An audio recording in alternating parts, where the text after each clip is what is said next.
Welcome to This Explainer. Today, we're diving into a ridiculously simple technique to get way better, much more accurate results out of your AI models.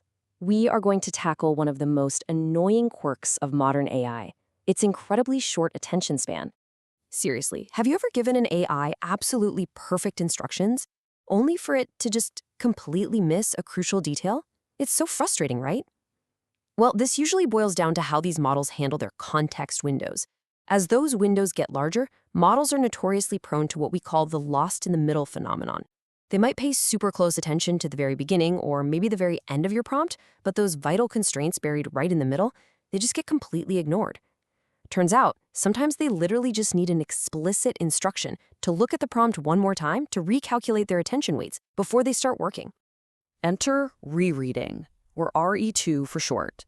So what is it? Rereading, or RE2, is a technique that boosts a model's performance simply by actively prompting it to reread your question.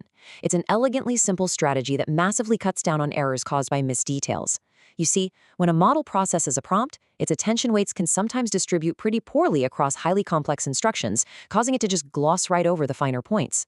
Rereading forces a recalculation of those weights. It basically narrows the AI's focus, making it do a double take before it spits out an answer.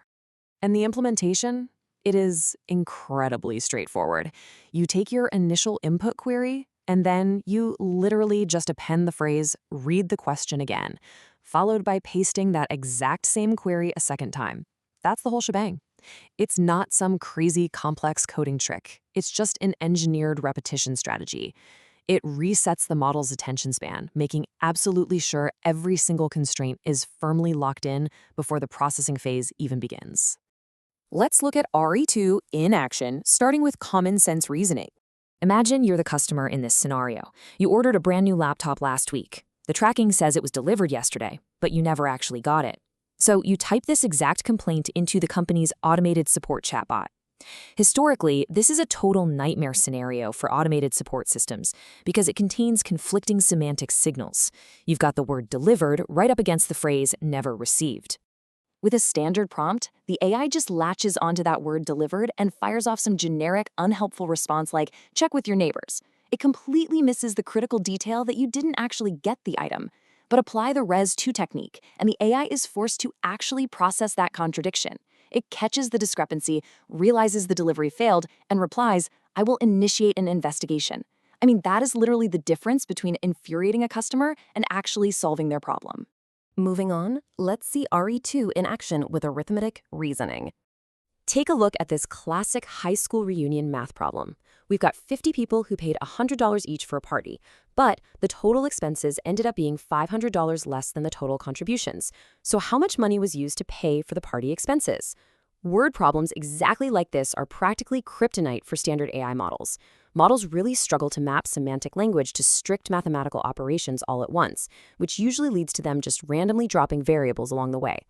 The correct answer here is $4,500, but getting a model to land on that number reliably without hallucinating or messing up the order of operations, well, that requires the RE2 framework to lock those variables in place. When we use the rereading prompt, we force the AI to slow down and process the variables carefully. Step 1, it calculates the total contributions. 50 people times $100 equals $5,000. Then in step 2, it actually holds on to the constraint that expenses were $500 less than that, subtracting the $500 to get our final $4,500. That repetition ensures the $500 less constraint, which is exactly the kind of detail it loves to forget, stays active in its memory. Next up, RE2 in action for symbolic reasoning. The real-world stakes here get pretty massive when you apply this to symbolic reasoning. Think about analyzing contracts for regulatory compliance.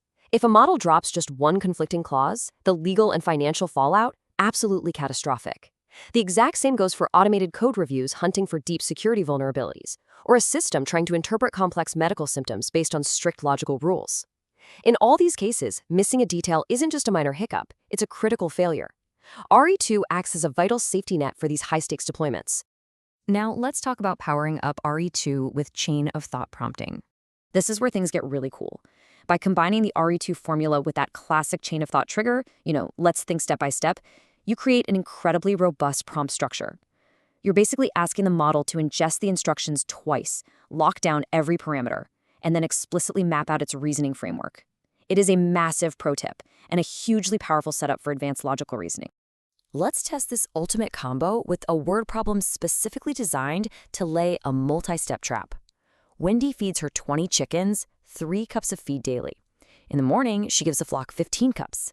In the afternoon, she gives them 25 cups. The question is, how many cups of feed does she need to give her chickens for their final meal? To get this right, the model has to calculate a total, track the deductions across 2 different time frames, and then isolate that remaining balance. If we rely purely on chain of thought, the model gets totally tripped up by the meal distribution. It incorrectly calculates 60 cups because it mistakenly applies the 3 cups per chicken just to the morning and afternoon meals. But later RE2 and COT together, the model catches its own oversight. It figures out the overall feed needed first. 20 chickens times 3 cups is 60. Then it correctly subtracts the 15 morning cups and the 25 afternoon cups, landing securely on the right answer, 20 cups. Finally, we need to look at the limitations of RE2, because it isn't a magic bullet. Let's ground the hype for a second, because no prompt engineering technique is completely flawless. First off, rereading the same prompt means you're literally doubling your input tokens.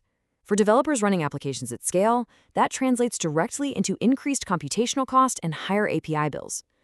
Because of that overhead, it often gets misapplied to really simple tasks.